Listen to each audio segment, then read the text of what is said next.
Ikinasal na ang celebrity couple na sina Mika de la Cruz at Nasha Aguas. Ating balikan ang napapakilig na love story ng ating mga idolo.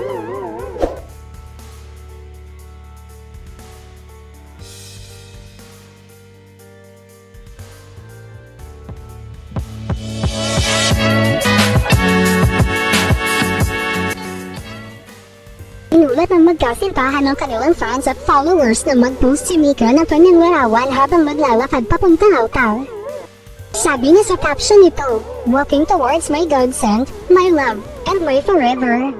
Ang kanilang pag-iisang dibdib ay ginanap sa Adriano's Events Place and Prayer Garden in Tagaytay. For almost 6 years in public relationship, nagpasya ang dalawa na mag-settle down. Nagsimula ang lahat noong 2007 sa set ng Go in Bulilit kung saan unang nagkakilala, sina Batang Nasha Aguas at Mika de la Cruz.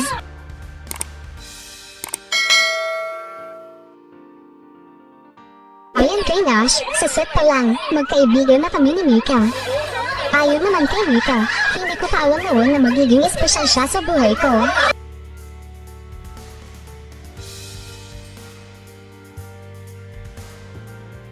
Habang lumilipas ang mga taon, lalong tumibay ang kanilang pagkakaibigan, marami silang pinagsamahan at laging nandyan para sa isa't isa.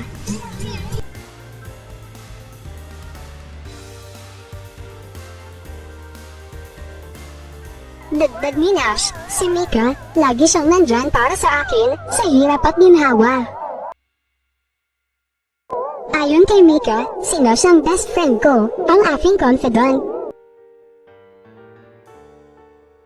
Noong October 2018, matapos ang higit isang dekadang pagkakaibigan, nagpasya silang dalhin sa mas mataas na antas ang kanilang relasyon. Mula noon, ipinagdiwang nila ang kanilang pagmamahalan ng hayagan, ibinabahagi ang kanilang saya sa mga tagahanga.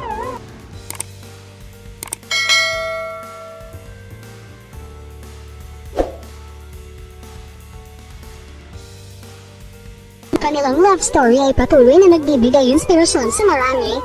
Pinapatunayan na ang pinakamahusay na relasyon ay nagsisimula sa matibay na pundasyon ng pagkakaibigan.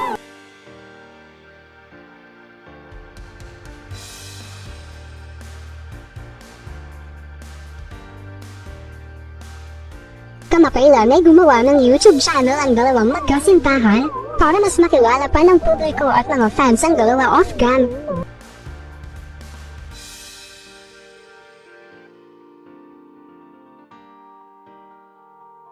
Nagpatuloy ang love story ni Nasha Aguas at Mika de la Cruz, isang patunay sa kapangyarihan ng pagkakaibigan at pagmamahalan.